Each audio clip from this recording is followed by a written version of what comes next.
دوستان امیدوارم حالتون خوب باشه.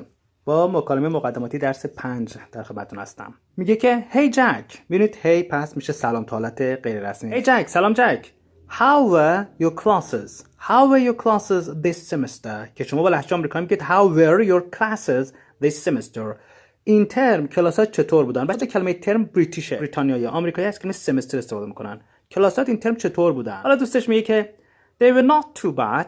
اونقدر بد نبودن. خیلی بد نبودن. ادامه میده میگه I really liked my poli-sci class که شما با لهجه آمریکایی میگید class. حالا بچه poli-sci چیه؟ میتونید تست بزنید political science، علوم سیاسی. ببینید poli-sci حالت مخففشه دیگه، poli-sci همون political science. بعد بچه ببینید کلمه سیاسی رو نگید political، این او صدای ام ده. political science، political science، political science. بعد ببینید CAL که آخر هست نگید political، کل اتای حق. اوکی، political science، علوم سیاسی. همین چیزای ریز میتونه لهجه‌تون رو متحول بکنه. بعد دوستش میگه که would you consider it؟ این سوال فوق العاده ایه بچه. حالا ببینیم یعنی چی.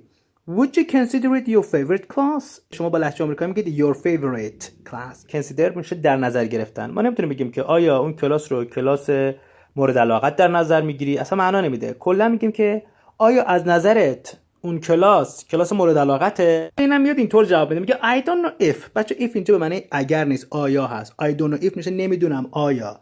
I don't know if.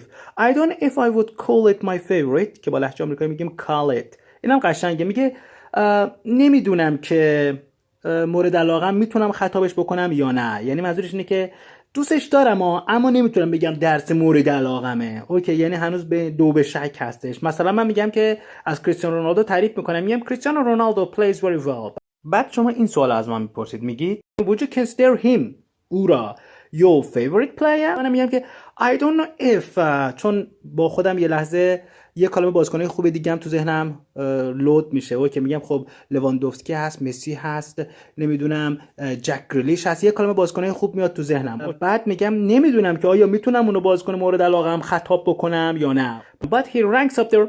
اما تو همون هول و هوش هست، اما تو همون لیست بهترینام هست.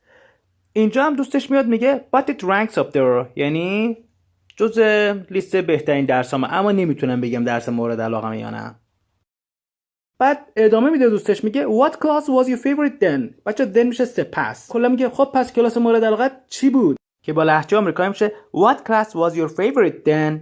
دوستش میگه I took a business communication class. بچه که با لهجه آمریکایی میشه کلاس دیگه، درسته؟ کلا میشه چی؟